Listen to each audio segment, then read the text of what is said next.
Hey boys and girls, it's me, PawPaw here. Got a brand new story that I'm starting for you guys today. It's called The Tale of Bruce the Barn Cat. And this one's titled Small Beginnings. Chapter 1, The Kitten in the Hay. In a quiet barn at the edge of the farm, a litter of kittens wriggled and purred in a warm pile of golden hay. Among them was a small gray kitten named Bruce. Bruce had the softest fur and the brightest eyes and the happiest little heart. But Bruce was different. Bruce had no tail. His brothers and sisters would flick their long tails this way and that, swishing them proudly like banners in the wind. Sometimes they teased Bruce, circling around him and chanting, "Where's your tail, Bruce? Where's your tail?" Bruce didn't understand why it mattered, but he didn't feel any less like a kitten. He still chased bits of straw and tumbled with his siblings and curled up close to his mother at night. To Bruce, life in the haystack was warm and safe and full of love. But one morning, everything changed. Bruce opened his eyes and stretched his tiny paws, expecting to feel the warmth of his family around him. Instead, the hay was cold, the barn was silent, and his brothers and sisters were gone. His mother was gone too. He sniffed the air, meowing softly. He scrambled through the hay, looking in every corner, but Bruce was alone. They had left in the night. Bruce sat very still, his little heart pounding.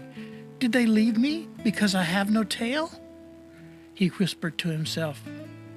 For the first time, Bruce felt small, very small.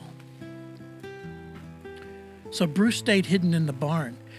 Everything felt too big without his mother and too loud without his brothers and sisters.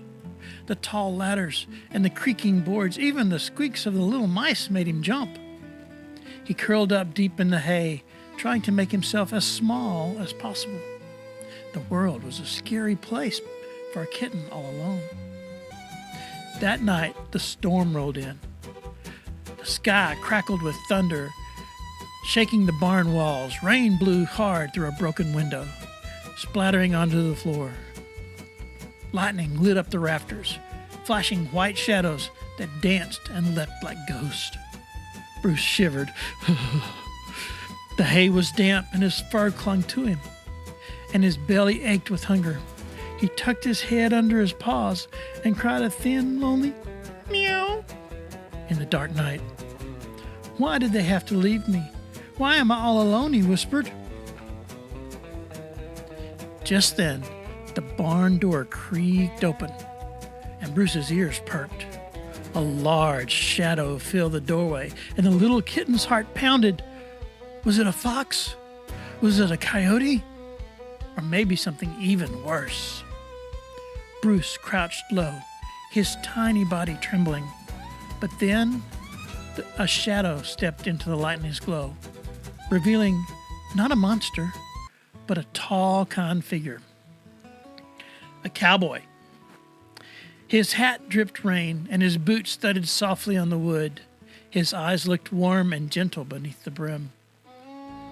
The cowboy had come to check on his horse, but instead, he found a frightened, shivering ball of fur. "Well now," the cowboy softly said, crouching down. "Well, what do we have here?" Bruce looked up with wide, fearful eyes, but then he saw the cowboy smile, big, friendly, and safe. For the first time that night, Bruce felt a spark of hope. The cowboy scooped Bruce up gently in his big hands.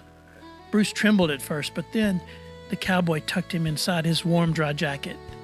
Instantly, Bruce felt safe. The smell of the leather and hay mixed with the smell of the cowboy. Bruce pressed his head close to the steady beat of his heart. Together they stepped out into the storm. From his snug pocket inside the jacket, Bruce peeked out. He saw the wide farmyard flashing in the lightning. The big red barn stood behind them, and beyond it stretched dark fields soaked in rain. The wind beat against the tall grass, and puddles glistened like tiny mirrors in the dirt path. As they approached the farmhouse, Bruce's eyes grew wide. The windows glowed golden, spilling warm light out into the stormy night. Smoke curled around the chimney, and the sound of rain softened against the roof. To Bruce, it looked like the coziest place in the whole wide world. The cowboy pushed open the door. The smell of fresh bread came from the kitchen, and wood smoke wrapped around them like a blanket.